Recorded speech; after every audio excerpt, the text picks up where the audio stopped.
जय जगन्नाथ सांग मैंने चलतु आज तैयारी करबा दीपावली स्पेशल अटा और मैदार मिक्स गुजिया।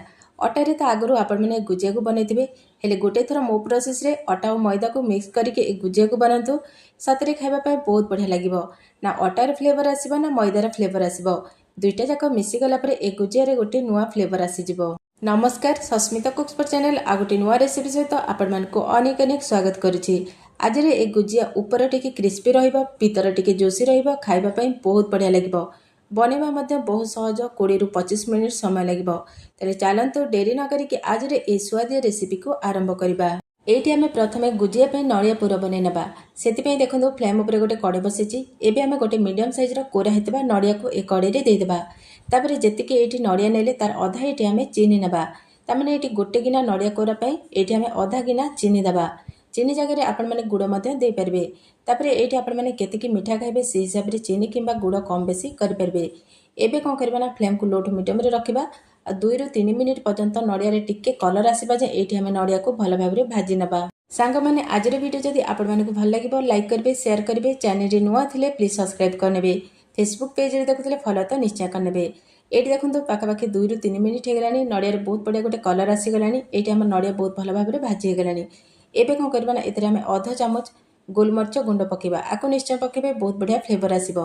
तापरे एठी 6 रु 7टा गुजराती को छेचिकी पकेबा। तापरे कौन करबा ना ए सब को भल भाबरे टिके मिसेई नबा। एबे हमें फ्लेम को ऑफ कर देबा और नड़िया पुर सब को गोटे प्लेट रे बाहर कर नबा। एठी देखंतु नड़िया पुर को गोटे प्लेट बाहर कर देछि। एबे कौन करबा ना नड़िया पुर को किछि समय ठंडा होबा पई छाडी दबा। ता भितरे चलंतु आमे अन्य जिंस सब रेडी कर नबा। एपटे देखंतु गोटे थाळीटी नेछि। एबे कौन करबा ना ए थाळी रे गोटे गिना मापिकी अटा नबा। एठी मु गोटे गिना अटा नेछि, आपण माने अटा एठी कम बेसी करि परिबे। तापरे जेतिकी अटा नेले सेतिकी एठी हमें मैदा नबा। ता माने गोटे गिना अटा पे एठी हमें गोटे गिना मैदा नबा। तापरे कोन करबा ना स्वाद अनुसार लूण पके के ए सब को भल भाबरे सुखिला एमती प्रथमे गोळी नबा। एबे हमें एथिरे पकेबा आधा चम्मच घी। घी जगह रे आपण माने रिफाइन तेल मध्ये पके परिबे। बेसी पकेबेनी, अल्प टिके ही पकेबे। एबे कोन करबा ना ए घी को अटा और मैदा सहित टिके भल भाबरे एमती हाथ रे चकटिकी भल भाबरे मिसेई नबा। आगुरु तो आपण माने गुजिया बहुत थर बनैथिबे, हेले गोटे थर ए मैदा और अटा को मिक्स करके गुजिया को बनातो, देखिबे सतरे खाइबा पई बहुत भल लागि थाए। एबे कोन करबा ना एथिरे हमें अल्प अल्प पानी पके के अटा को हमें एठी भल भाबरे चकट नबा। जेमती हमें नॉर्मल रोटी पे अटा चकट थाउ सेमती ही चकट नबा। एठी हमें अटा चकटा को बेसी टाण करबानी ना बेसी नरम करबानी। किछि समय पर देखंतु अटा चकटा बहुत भल भाबरे प्रस्तुत हे गेला। एबे कोन करबा ना आको कवर करिकी पाखापाखि 10 रु 15 मिनिट पर्यंत टिके रेस्ट छाड़ी दबा। जेमती कि अटाटा टिके फुली जिवो और टिके नरम हे जिवो। तो एठी देखंतु पाखापाखि 10 रु 15 मिनिट हे गेलानी। कवर को खोली नबा। कवर को खोली साला परे आ गोटे मिनिट पर्यंत अटा को टिके भल भाबरे एमती चकट नबा। एठी आपण माने देखि पारथिबे जे अटार डोटा आग अपेक्षा टिके नरम हे जाईछि। एबे कोन करबा ना अटार डो को पटा ऊपर रखिबा आ टिके एपट सेपट करिके टिके चिकन करिके चकट नबा। एबे कोन करबा ना आर हमें छोट छोट गुळा सब तयारी करनबा। जेमते आमे पूरी पई गुळा तयारी करथौ सेई साइज रो एठी हमें गुळा बनै नबा। एठी देखंतु किछिटा गुळा मु तयारी कर नेछि। एबे कोन करबा ना गोटे गुळा नबा, सेतरे अल्प टिके अटा गुंड छिंचिकी एबे हमें गोटे बड़ साइज रो एठी हमें पूरीटे तयारी करनबा। एठी देखंतु गोटे बड़ साइज रो पूरी मु बनै नेछि। एबे कोन करबा ना गोटे छोट साइज रो गिनाटे नबा और पूरी ऊपर एमती रखि दबा। तापरे कोन करबा ना टिके प्रेस करबा। एमती करबा द्वारा कोन होबा ना एमती साइड रे अटा सब बाहरी जबो और छोट साइज रो साइज या पूरीटे बाहरी जबो। एठी देखंतु केते सुंदर भाबरे ए पूरीटा प्रस्तुत हे गेला। आको साइड रे रखिबा। आ गोटे एठी आपण मानकु बनेकी मु देखौची। तो सेम प्रोसेस रे गोटे गुळा नबा, अल्प टिके अटा गुंड छेचिबा आ गोटे बड़ साइज रो पूरीटे बनै नबा।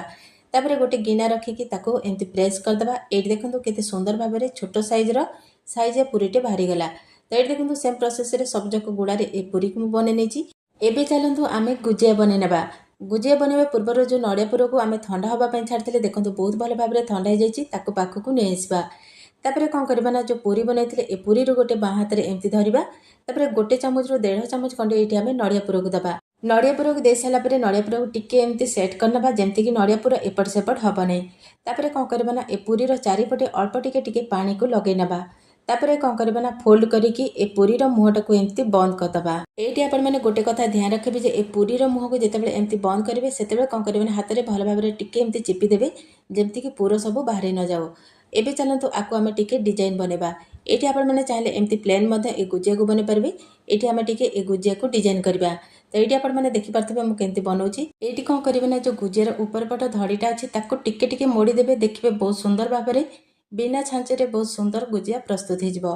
तो देखो प्रथम गुजिया प्रस्तुत हो जाए। ये आपण आ गोटे गुजिया बनईकी देखा। तो सेम प्रोसेस पुर देकी मुह को बंद करदे। तापर टिके टिके ता ऊपर धड़ी को एमती मोड़ीदबा। ये देखो सेकेंड गुजिया बहुत सुंदर भाव में प्रस्तुत हो। एबे कौन करबा ना सेम प्रोसेस रे सब जाक गुजिया को एमती तैयारी करनबा। किछि समय पर देखो ये आमर सब जाक गुजिया प्रस्तुत हो जाए। ये आपण मैंने देखिपे केते सुंदर देखा जाउछि बिना छांचरे गुजिया। एबे चलते गुजिया को आम फ्राए करनबा। गुजिया को फ्राए करने एपटे देखो फ्लेम उपर गोटे कड़े बसई। ये आम तेल को लो टू मीडियम फ्लेम रे हल्का गरम करनबा। धुआं हवा जाए गरम करवानी हल्का टिके गरम करनबा। तेल जो हल्का टिके गरम हो कौन करबा ना ये गुजिया सबको कड़े देदेबा। कड़े जी धरब से देवे अत्यधिक बिल्कुल भी देवेनि।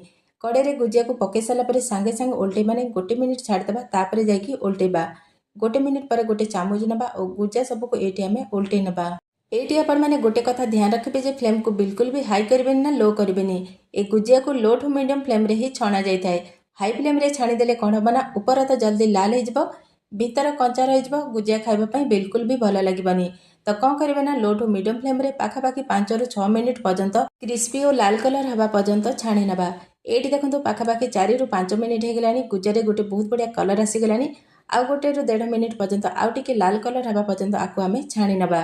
ये देखो गोटे ରୁ 1.5 मिनिट होगा गुजिया ये आमर बहुत भल भाव में प्रस्तुत हो। कौन करें ना ये गुजिया सब गोटे जाली को बाहर करने जहाँ भी एक्सट्रा तेल थब से सब बाहर जीव। ये देखो सब जाक गुजिया को छणारे मु बाहर कर नेली। एबे कौन करें ना ये छणा को आम साइड रखिदबा और सेम प्रोसेस रे आ जहाँ गुजिया रहा लो टू मीडियम फ्लेम रे ए गुजिया सबको ये आम छाणी नबा। ये देखो किसी समय पर सब जाक गरमा गरम गुजिया प्रस्तुत हो जाए। ए प्रोसेस रे गोटे थर अटा और मैदार मिक्स गुजिया को प्रस्तुत करंतु। केमती लगे आपनकर अनुभूति मो सहित निश्चय शेयर करंतु। आगो को दीपावली आसूची तो ए रेसिपी को आपण मैंने गोटे थर निश्चय ट्राए करेंगे। ए गुजिया देखिए जिते सुंदर लगुच खावाई से भल लगी थाए। ऊपर टिके क्रिस्पी रहिबो भीतर टिके जुसी रहिबो। आशा करछि वीडियोटी आपण मानकु भल लागितबो। आ गोटे नुआ वीडियो सहित आपण मानकु सहित देखाबो। से पर्यंत रहउची नमस्कार जय जगन्नाथ।